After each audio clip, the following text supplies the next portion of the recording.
sampai di daerah Bekasi itu Cibitung. Kalau lihat dari kondisi jalanan, mungkin nafsi-nafsi yang kalau saya ada apa-apa gak ada yang tahu, karena sendiri gitu. Itu beberapa. Dan selama saya menjadi dipercaya mengetuai wilayah Jakarta, Bogor, Depok, Tangerang, dan ditambah 2 wilayah lagi, Karawang dan Banten.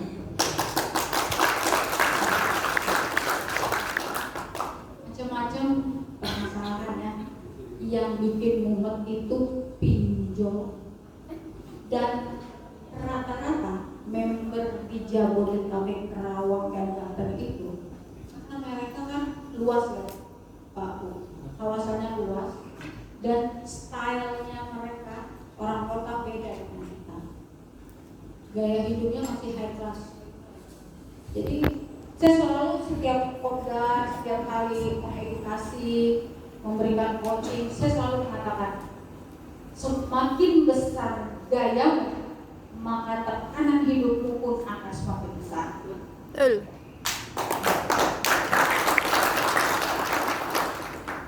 Saya paling gak suka kalau mengedukasi hanya satu saja.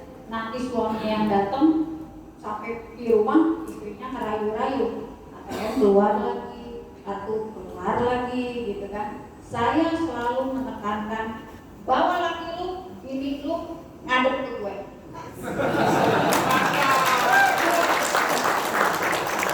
Saya gak mau, saya capek-capek tetangga, jauh-jauh, gratis, ya kan?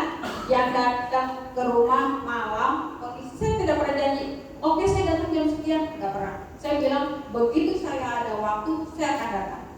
Tapi pada saat kondisi yang memang benar-benar urgent, pasti detik itu juga saya berangkat.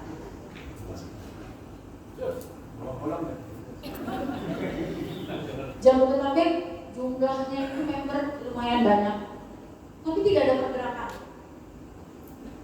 Makanya di Solusen ini saya bawa 2 rekan saya yang saya berharap mereka ini adalah nantinya bisa berjuang bersama saya.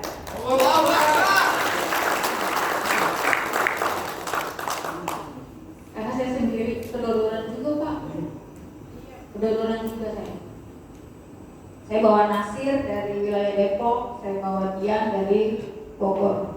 Yang nantinya saya berharap mereka bisa mengetuai wilayah Depok dan Bogor. Untuk Jakarta dan lainnya insya Allah doakan.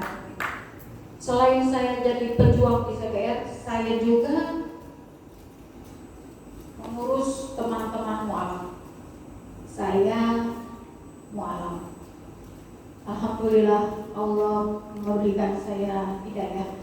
Allah memilih saya sebagai salah satu hambanya yang diberikan kenikmatan iman Islam. 2013 saya bersyahadat di Tanjung Pinang. Misi pada saat itu mobil 3, rumah 4, bis 2. Habis.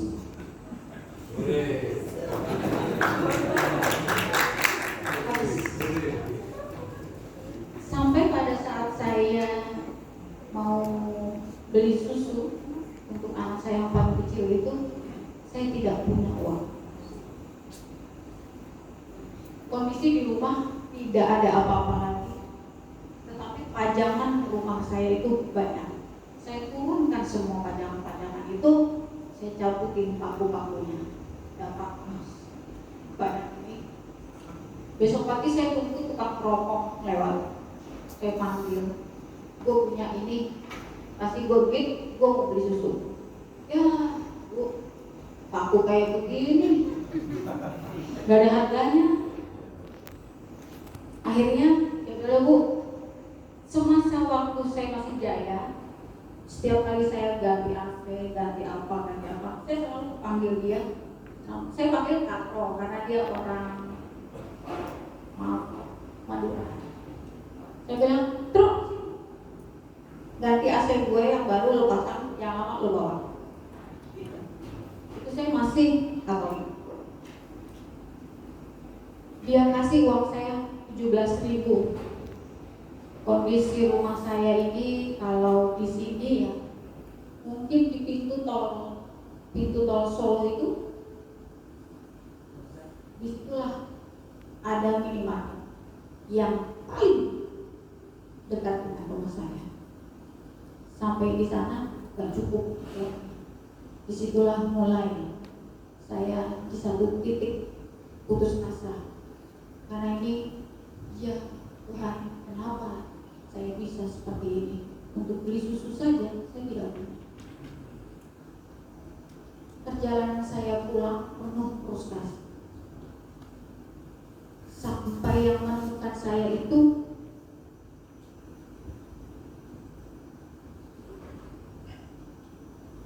menegur saya, nanya saya nama siapa, rumah di mana, saya tidak bisa jawab. Karena saya sudah tidak sadar. Sampai saya dibawa, namanya kalau di sana itu rumah sehat. Saya nggak tahu kalau di wilayah Jawa. Di situ ada bekal, ada rukiah. Kondisi saya masih Katolik. Pak Ustadz ternyata yang menemukan saya. Di rumah itulah saya dikasih air, kemudian seolah-olah saya tersadar pada saat itu. Ditanya, baru saya bisa jawab. Ya, saya menangis jadi-jadinya pada saat itu. Pulang ya, alhamdulillah saya diberikan ongkos 250.000 plus susu 2 box yang paling besar.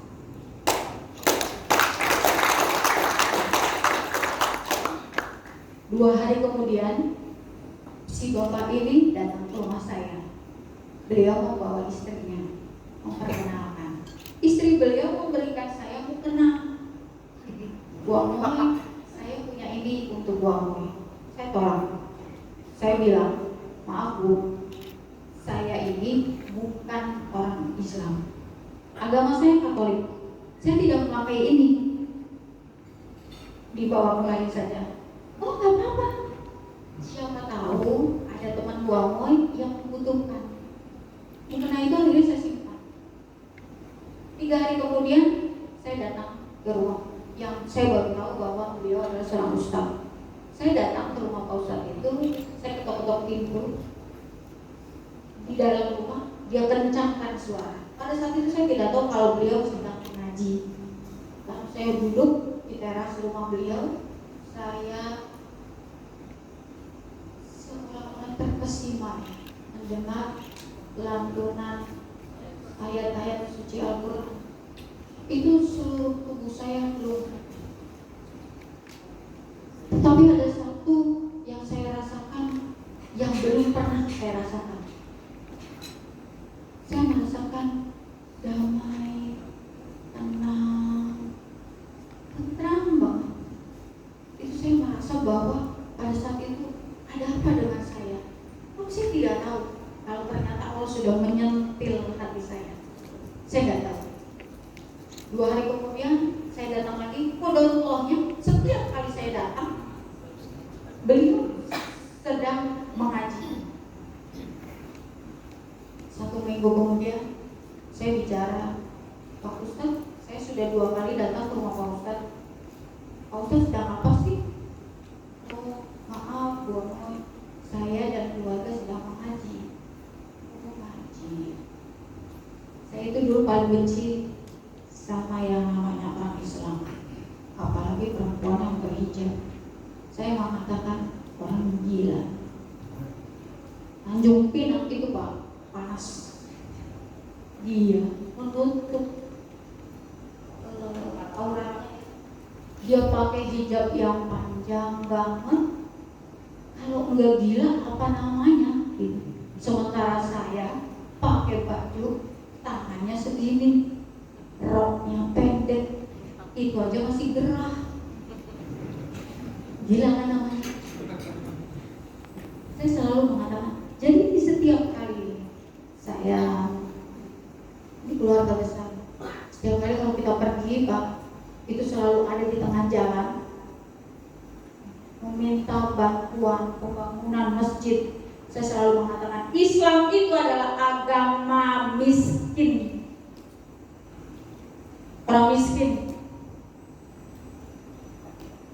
Makanya saya paling benci banget itu orang susah yang nyusahin orang. Kalimat itu yang keluar dari mulut saya pada saat itu. Tapi begitu saya mendapatkan hidayah, justru orang Islam lah yang membantu saya di saat saya sangat terpuruk pada saat itu. Dan akhirnya 2013 saya bersyahadat, yang disyahadatkan oleh Ustaz Firdaus di Tanjung Pinang. Allahu Akbar. Tapi cobaan saya tidak selesai di situ. Saya mengumumkan ke keluarga besar saya bahwa sekarang saya bukan lagi hamba Tuhan. Sekarang saya mengimami Nabi Muhammad Sallallahu Alaihi Wasallam sebagai Nabi saya. Saya dicoret dari keluarga besar saya, dikucilkan, dibuang dari keluarga besar. Saya sendiri sebatang. Kemana suami?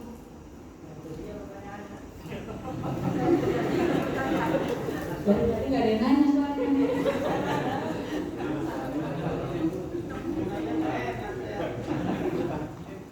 Suami saya itu penjudi. Harta benda saya habis. Sisa satu pada saat itu mobil yang saya pakai. Begitu saya sampai di rumah, 2 orang besar pintu itu lah, pintu mobil saya berikan, saya datang hancur Pak. Tapi saya punya anak, saya pertahankan anak saya. Pada saat itu Pak, pelarian saya itu minum, obat. Kalau sekarang ini bapak-bapak cuma ngerokok, saya dulu ngelinting Pak. Bolone Mas Anwar. Kalau bapak-bapak rokoknya yang lain-lain lah ya, udah nggak filter, saya nggak pakai Pak. Di Samsung dulu pulang mabok, sadarkan diri. Tapi itu masa lalu saya Pak. Ternyata cobaan demi cobaan Allah turunkan ke saya dan keluarga saya.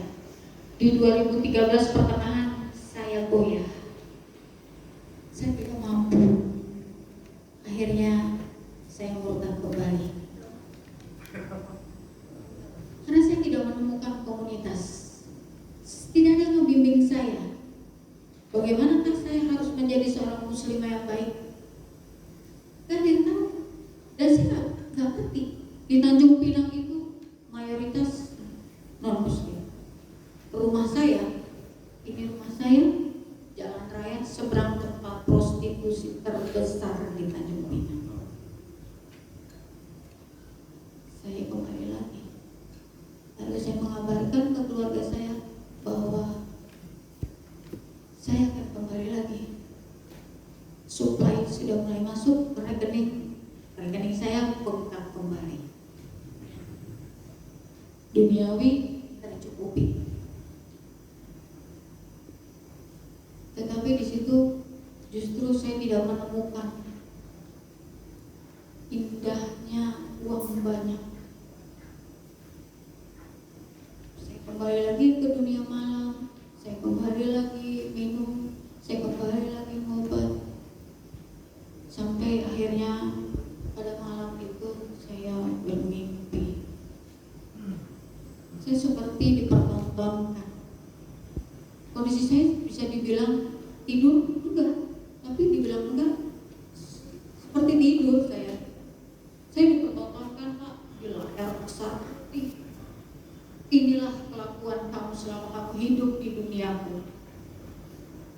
Di situ saya menangis sampai rasanya tercekik, sampai tidak bisa bernafas karena saya malu. Ternyata seperti inilah perbuatan saya.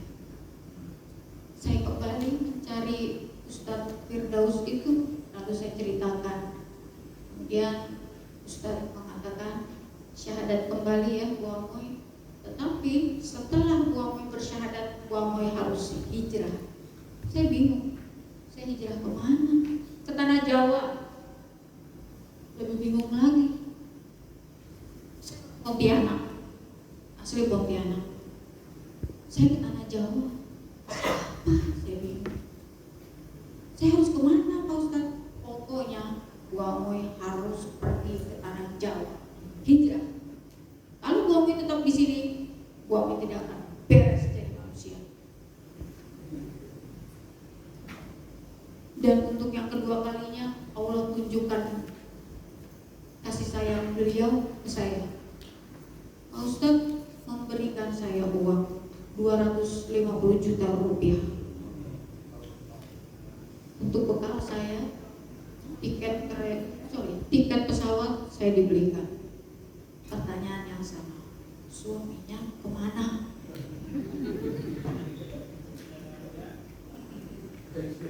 Saya nggak mikir Pak, karena saya tahu suami saya kalau judi dia nyebrang, dia sewa speedboat Singapura. Saya berangkat pada hari itu pergi ke tanah Jawa. Dalam perjalanan saya dari rumah menuju ke bandara, saya berpikir keras, ke tanah Jawa, siapa saya harus pergi, kemana saya harus pergi. Di dalam pesawat teringat bahwa saya punya satu rumah di kawasan Sentul City, Bogor. Pada saat itu saya beli tahun 2000 dan saya beli itu tanpa sengaja Pak, online. Saya lihat di situ bagus ya, rumahnya klaster. Dan alhamdulillah begitu saya sampai, saya langsung ke kantor pemasaran. Bu, saya itu cari-cari ibu, saya nggak tahu kontak ibu, rumah ibu sudah hancur. Bayangkan 2000 Pak, tahun 2000 saya beli dan saya lupa. Saking tajirnya tuh.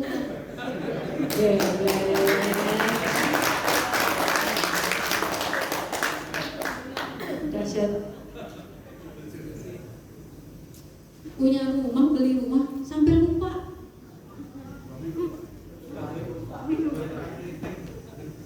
Kayak saya bingung. Allahu Akbar. Saya berteriak Allahu Akbar. Begitu saya sampai di depan rumah saya, ini mah gak bisa di depan. Tapi saya punya uang. Saya punya uang 250 juta pembelian Ustaz. Saya bangun rumah itu, saya tinggal ngontrak di sini. Begitu rumah itu jadi, suami ujuk-ujuk ngomong. Kesel ya. Kesel Pak. Jauh. Dia kenapa bisa tahu gitu? Yang saya sesali, kok lu bisa tahu rumah gue di sini?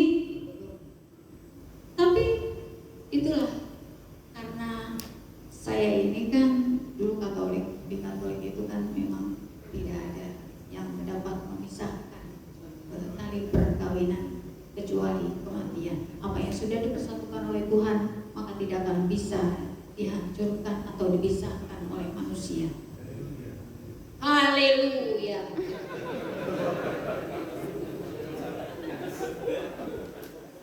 Saya menerima suami saya kembali. Suami saya berjanji bla bla bla bla bla bla. Saya terima kembali. Sampai akhirnya suami saya, "Mi, saya butuh modal." Disinilah saya terlibat riba. Dari dulu saya tidak pernah Pak, kartu kredit saya nggak punya. Saya kalau mau beli pasti beli cash. Saya tidak punya yang namanya hutang, tidak pernah berhutang.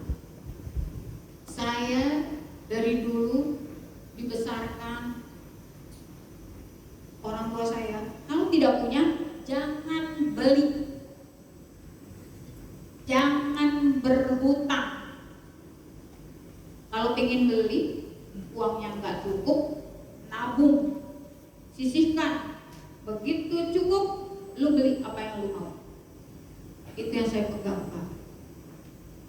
Tapi kembali lagi, Pak, rayuan suami dahsyat, Pak. Kelompok-kelompok juga saya, Pak. Akhirnya sertifikat rumah saya jaminkan di auto finance. Kenapa di auto finance? Karena suami saya hanya memberikan tempo waktu 3 hari. Uang itu harus ada keluar di dalam perjanjian 300 juta. Yang saya terima 264 juta. Biaya ini, biaya itu, biaya ini, biaya itu. Tapi angkat saya 300 juta. Suami saya berkata, 4 bulan nih buat tebus surat rumah lo. Dan ternyata apa, Pak? Di bulan keempat macet, saya tidak mampu bayar karena usaha suami saya kolaps. Suami saya kontraktor, saya nggak bisa bayar. Angsuran saya per bulan di auto finance 12.250.000 rupiah. Bulan pertama selamat, bulan kedua mulai ditelepon, rajin datang, motor parkir depan rumah saya, keringat segede-gede jagung. Saya cuma bisa nunduk, iya Pak, iya Pak, maaf Pak. Itu saja. Sampai akhirnya saya dipertemukan oleh seseorang. Beliau dulu itu member CBR di Bogor. Ketemu dengan saya di pengajian forum komunitas mualaf. Kenapa Mbak Moy?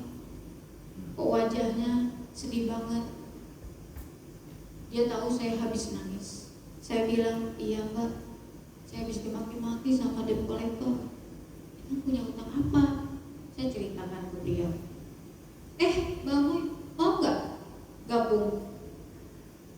Aku ada loh komunitas anti riba. Yang ada dalam mindset saya apa? Hah? Dibayarin ya utang gue? Mau. Saya dimasukkan pada saat itu CBR Jabodetabek itu hanya satu. Saya dimasukkan di situ. Dari situ saya lihat, saya baca banyak Pak Hadiono, Mas Nana, bahkan senior itu sharing macam-macam di situ. Saya nyimak, saya baca, saya simak. Sampai pada akhirnya suatu ketika ada dibuat camp bebas riba free di Purwokerto. Kondisi saya, Pak, beras sebutir saya tidak punya. Mbak, aku pengen Mbak ikut camp di Purwokerto, tapi aku gak punya ongkos. Lu kan punya Tuhan, percaya nggak kalau Allah bakal kasih?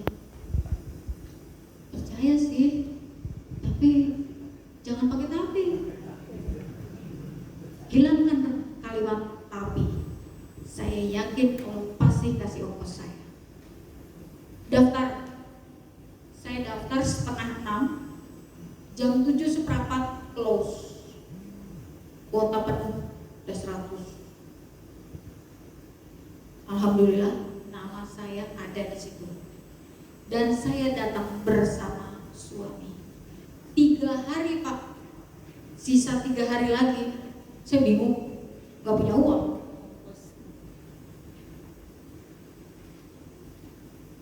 Saya tanya lagi, Mbak, biar cepet gue dapet duit supaya gue bisa pesan tiket kereta, gimana caranya? Duha. Caranya sholat duha gimana Mbak?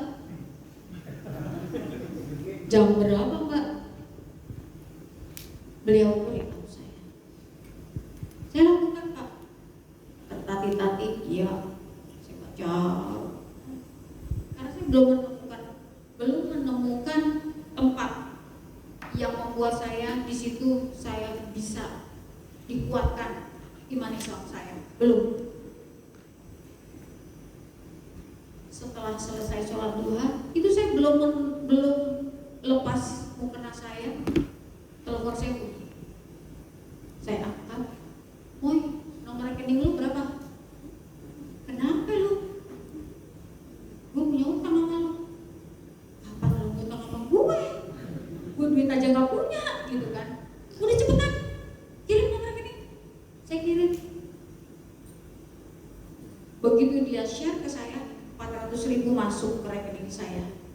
Itu saya berikan ke suami saya bilang ke suami saya, "Pesenin gue tiket PP yang paling murah, yang penting gue nyampe ke Purwokerto. Gue mau ikut camp bebas riba."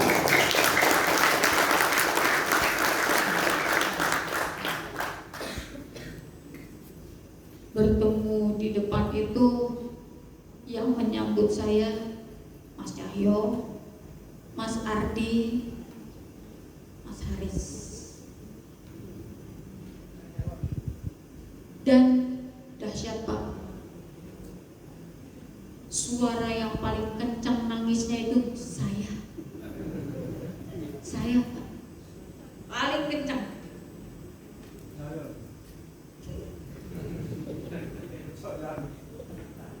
Di situ saya baru menyadari bahwa dahsyatnya dosa riba. Ya Allah, ampuni saya. Saya berjanji ya Allah, ini adalah hutang saya yang pertama dan terakhir yang akan saya lakukan. Lunas hutang saya? Belum. Sampai detik ini hutang saya belum lunas.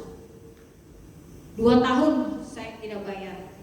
2 tahun saya tidak bayar angsuran. Debt collector datang, saya hadapi. Ilmu udah terapor, ya kan? Ilmu udah di tangan saya Pak. Besoknya diisi datang 2 orang, maki-maki saya berdiri keluar. Ini rumah gue, lu gak sopan masuk ke rumah orang, maki-maki gue. Lu siapa?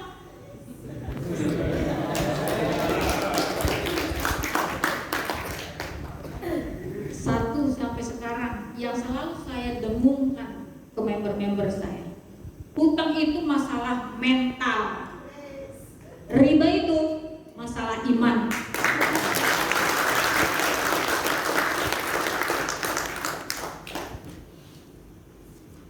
Jadi yang namanya tekanan-tekanan itu udah biasa.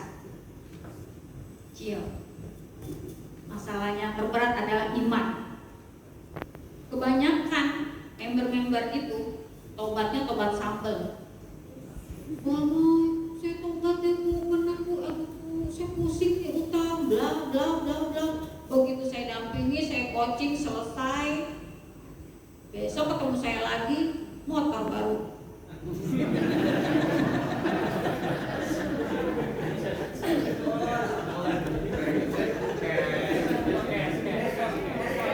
Tuh, saya positif thinking.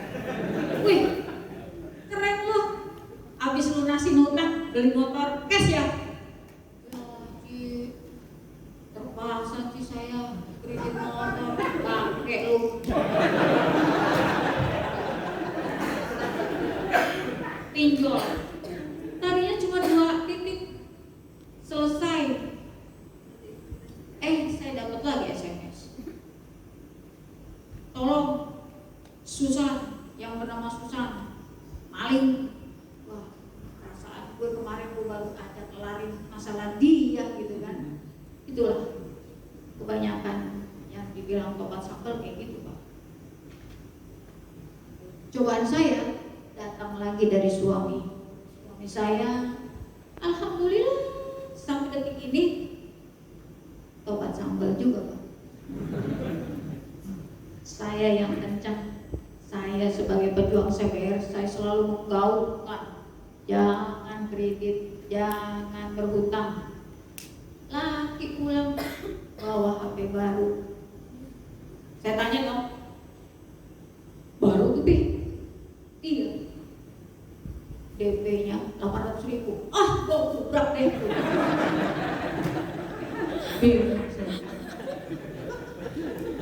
Saya banyak membantu member-member saya, tapi saya tidak bisa meng-coaching suami saya sendiri. Itulah dahsyat memang. Tapi itu kembali lagi, hidayah itu haknya Allah. Kita berdakwah saja. Yang penting tujuan kita satu, hanya mengharap ridho Allah.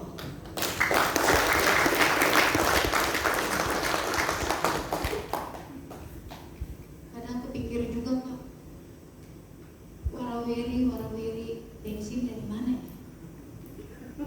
Tol dari mana ya? Keberapit gitu. Begitu saya nggak punya uang, saya harus ke Tangerang. Saya bingung. Malu sih sebenarnya, tapi terpaksa. Kalau saya tidak lakukan ini, member gimana? Mas Nana, bantu dong. Siap Ci. Kau punya bensin Mas? Siap. Nomor rekening Ci, transfer langsung. Alhamdulillah, angkat saya. Tapi dari situ saya berpikir begini, Allah itu ternyata tahu apa yang saya butuhkan, bukan apa yang saya inginkan. Alhamdulillah Pak, saya supir driver, suami saya sekarang ojek online. Belum pernah yang namanya saya tidak makan, belum pernah. Saya nggak punya beras sebutir pun saya nggak punya beras. Saya minta sama Allah. Terus teman baik saya, Ci, lu lagi di mana? Di rumah. Lu ada beras nggak? Saya nggak jawab enggak. Saya ketawa aja. Gue tanya lu jawab kek tawa. Datang bawa beras, bawa telur, bawa ayam. Allah Akbar. Saya hanya minta sama Allah sekarang. Saya sudah tidak lagi mau berharap pada manusia. Karena begitu berharap ke manusia, kecewa. Ember, baik.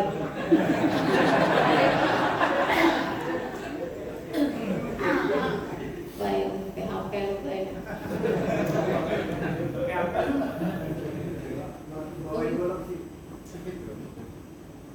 Alhamdulillah kemarin member di Jakarta utang di Bank Mandiri 1,3, negosiasi bisa lunas di hitungan pokoknya 800. Tadinya saya mau laporan gitu kan, cuma permintaan kesimpulan, Ci, tolong jangan disebar luaskan. Cukup ini antara Cici, saya dan Allah yang tahu. Oh ya, baik. Jadi saya jaga itu. Makanya saya tidak sebutkan. Dan saya tidak, maaf, Mas, laporan Mas. Begitulah perjuangan saya. Jakarta, Bogor, Depok, Tangerang, Bekasi, Banten, dan Kerawang. Sekarang ini saya punya PR satu Pak, yang buat saya besar. Saya nggak pernah mikirin utang saya di auto finance. Alhamdulillah, bukan saya mau menyombongkan diri, bukan. Demi Allah saya tidak mau menyombongkan diri saya. Tapi sampai detik ini, alhamdulillah rumah saya aman. Saya tidak pernah didatangi debt collector. Saya tidak pernah dikirimi surat apapun bentuk tekanan itu. Saya menganggap inilah hadiah dari Allah atas dakwah yang sudah saya lakukan untuk member-member CBN.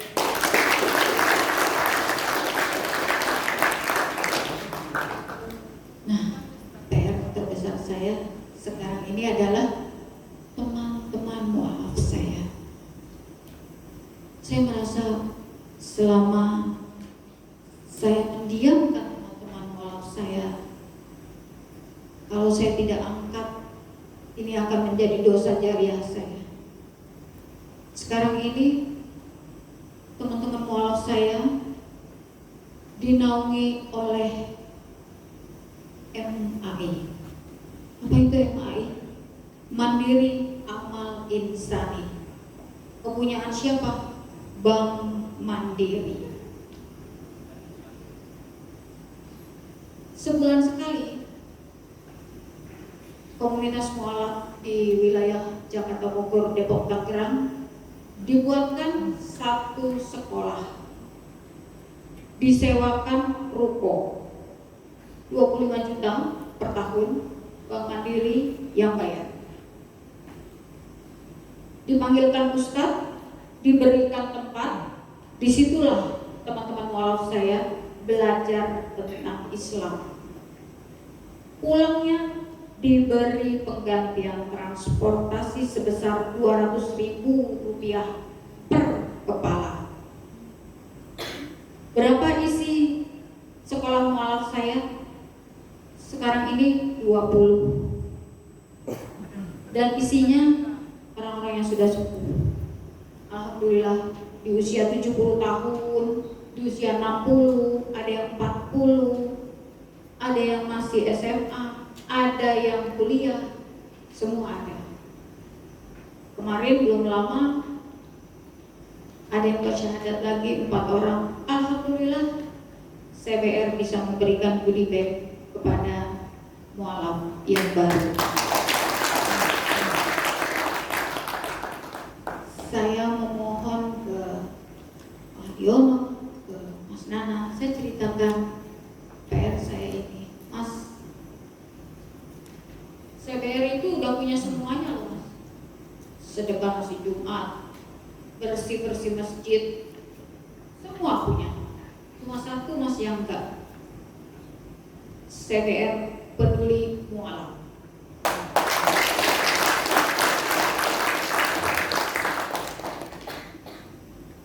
Saya minta ke Mas Nana, ke Pak Hadi, tolong selamatkan teman-teman mualaf saya. Bagaimana caranya ya Mas? Saya pingin banget ya, angkat teman-teman mualaf saya. Gue orang CBR, gue gaung-gaung semuanya. Anti riba. Jangan kerja di bank.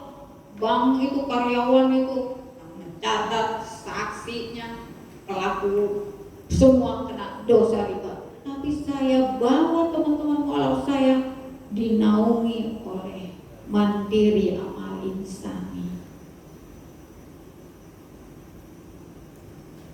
Saya sudah sempat sounding kepada suhu, berapa sih dananya setiap bulan?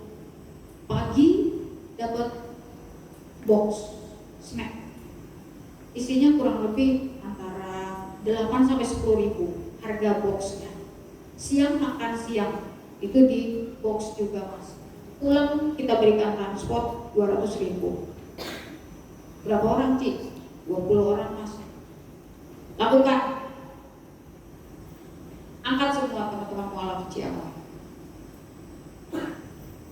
Tapi saya punya satu kelemahan.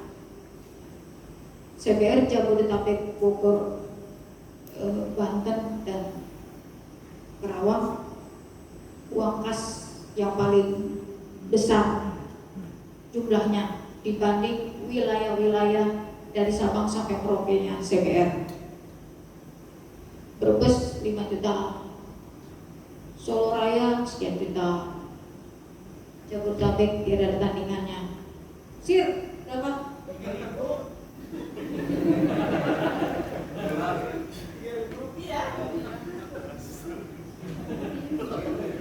3.000 rupiah. Sampai 2.000 Ci, biar 5.000.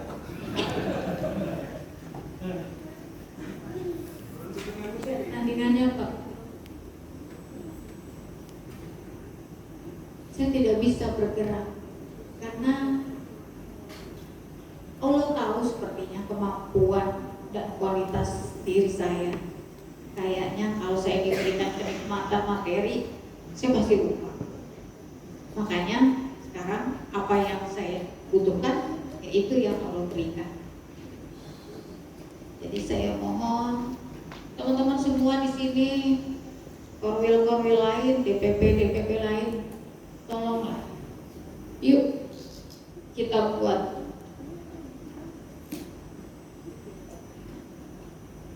CBR Peduli Mu'alaf yang sekarang ini kita mulai startnya dari Jabodetabek.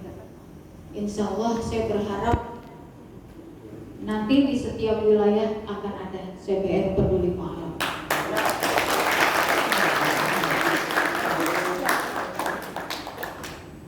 Supaya dakwahnya CBR itu lebih jos lagi Pak.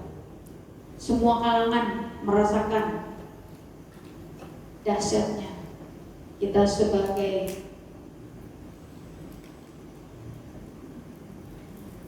pengurus CBR, member-member CBR, adalah kebanggaan. Senabung, sedekah nasi bungkus, jalan. Resik-resik masjid, jalan.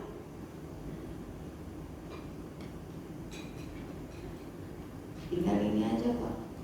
Jadi saya minta tolong dan mohon bisa bersinergi untuk DPP dan DPW lain, wilayah-wilayah lain, bantu saya untuk bisa mewujudkan saya menyelamatkan teman-teman mu'alaf dari kungkungan mandiri. Saya bisa angkat teman-teman saya, kita bisa taruh di tempat yang nyaman. Insya Allah iman Islam mereka akan lebih kuat lagi.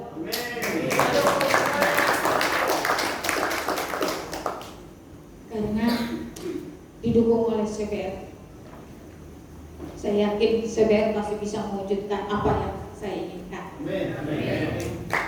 Saya rasa itu saja sharing saya di malam ini. Mohon doa, mohon restu, mohon bantuannya agar bisa terwujud CBR Peduli Mu'alaf. Wassalamualaikum warahmatullahi wabarakatuh.